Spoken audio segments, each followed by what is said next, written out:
Hello!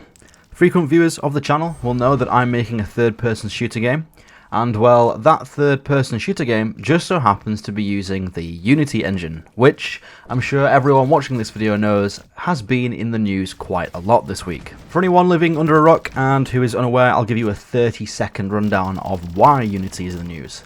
Unity is one of the most popular game engines there is out there. Basically, Unity and Unreal are like the top two. And Unity is actually very popular with indies specifically, because you don't pay anything. Unity is free to use until you make your first $100,000 within a 12-month period.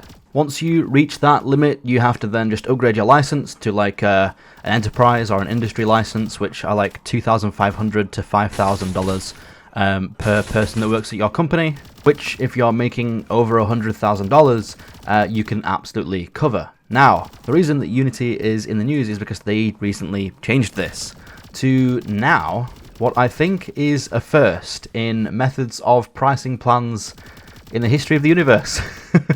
They are now saying they're going to charge you per install of your game after you reach the threshold, which they've increased to $200,000. However, then you have to pay 20 cents per install of your game after that mark. This was obviously a huge problem because people were saying that people could do illegitimate downloads and installs of a game, such as piracy, or even just using a bot to install a game multiple times, to which Unity said, yes, you will have to pay for every single install, even if those are the cases. Which they quickly rolled back and basically just said, no, trust us bro, we can detect if an install is malicious or comes from a piracy site. We won't charge you for those malicious installs of your game. And when asked how they're going to track this, they basically just said, we have very good technology, trust us, please. Now, if you're a developer who's releasing your game for, $30, $40 on Steam and the Epic Store and whatever else there is out there, this, probably isn't a huge deal to you. If you're making $40 per install minus Steam's cut of 30%, and you only have to pay 20 cents per install of the game, you're still going to be making money, and you're still going to be making enough to pay your staff, so on and so on. But what about free-to-play games, which are probably the quickest emerging genre in the market, especially in genres such as shooters? Well, we don't make any money when somebody installs our game, and we would have to pay 20 cents per install. So if people download our game and they choose not to keep buying skins and cosmetics and whatever else, watching ads or however else you monetize the game, we would owe Unity money. And now you see where the problem begins. Now, there is, and this is something that I haven't heard many people discuss, there is the $200,000 threshold.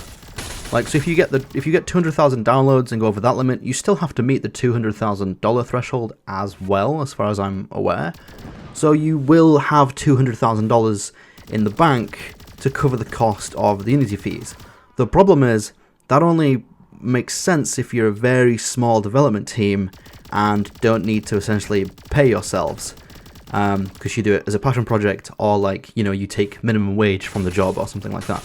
If you're a development team who, let's say, employs 15 to 20 members of staff, who all take an average of $30,000 per year, you now see where a free-to-play model could potentially be detrimental to a company. Because let's say I have 10 members of staff who are each on $30,000, I need to pay them $300,000. Well, let's say my game does go over the Unity threshold of $200,000 and makes around $300,000. That's great. I can pay all my developers, and the game is self-sustaining in a way. We're not going to, become millionaires, but the game will keep going and everyone is happy. But that's not the case anymore, because now we've got to pay Unity 20 cents for every install we have. And now we have 200,000 of those. So now we have to pay Unity $40,000. And it's a little bit less if you join the enterprise plan. And when you look at their pricing sheet they gave out, it's very evident what they were trying to do here. If you join Unity Enterprise by paying a license for that, you then only have to pay 1 cent per install over 1 million downloads, which is incredibly cheap compared to 20 cents per install. In fact, they even bump it up to $1 million in revenue over the last 12 months. Now, 99% of games made with Unity probably don't do 1 million every year. So basically what Unity is saying is, if you guys want to be safe and guarantee that you don't have to pay us any money, you have to go with Unity Enterprise or Unity Pro. So as I said, it becomes very obvious what Unity are trying to do here. They're trying to make money. They want people to pay more money up front. I think their idea here was that people would look at this and go, well, if we want our company to survive, we kind of need to start buying the paid Unity licenses rather than using Unity for free. The problem you have is obviously, well, yeah, Unity is popular among indie developers who don't have a big budget and can't afford to be spending $2,500 per seat for Unity Pro or more for Unity Enterprise. If CrossPlanet was to do this, my game, we would bankrupt ourselves, giving every member a seat. So this is why people are angry. Obviously they're used to one thing, and Unity Without Warning has just completely changed it, and the method they have gone with is probably the worst one they could have chosen. It would have been much better, and I think unanimously everyone would have been okay with it, if they just copied Unreal, who take 5% royalties from your game after you make $1 million. And if that isn't enough for Unity and they still need more money, they could have even bumped that to like 5% after you reach 500,000. And I'm sure, yeah, some people might have been slightly annoyed, but they still would have been like, yeah, I mean, it's reasonable. There would have been some small uproar, but also it would have just been, at the end of the day, it'd be like, well, if we make 500,000 and we have to give Unity 5%, we can afford it at that point because we've made $500,000. So people are mostly just angry because of lack of transparency, being lied to, essentially, and this just, you know, coming out of nowhere, and also just being the worst pricing plan they could have implemented. The reason that Unity has done all this is because they are losing money. Unity earnings report per share was sitting at around break-even for about 2 years.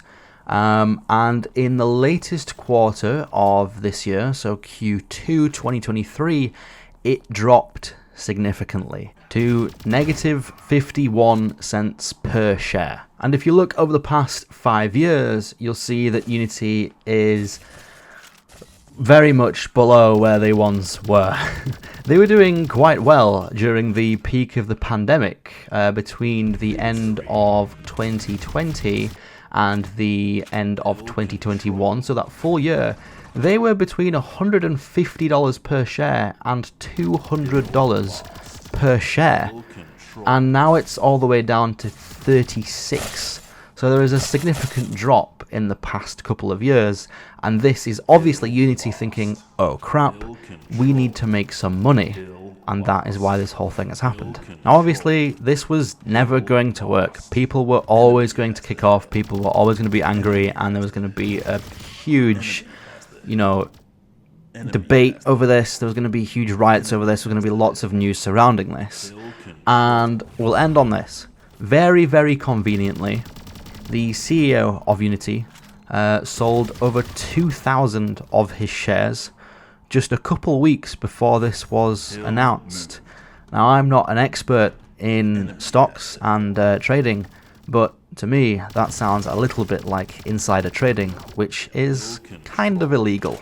You know, it'd be really smart for a company to do something like this and just before sell a bunch of shares and then buy them back at a lower rate when ultimately the stock price goes down, because your company is headlining for being a bit of a greedy company.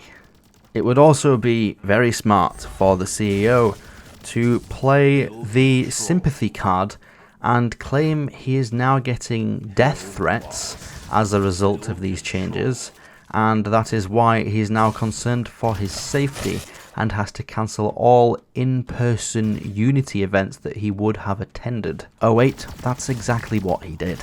Bloomberg reported that at a Unity event, there was credible death threats, so it had to be cancelled. These credible, in quotation marks, death threats came from the Unity CEO himself, which basically translates to, I'm going to be hounded by questions and hate at this event, therefore I don't want to go, I'm pulling out, let's come up with a reason. So, yeah, that's just a very, very basic summary. Everyone's already done videos on this.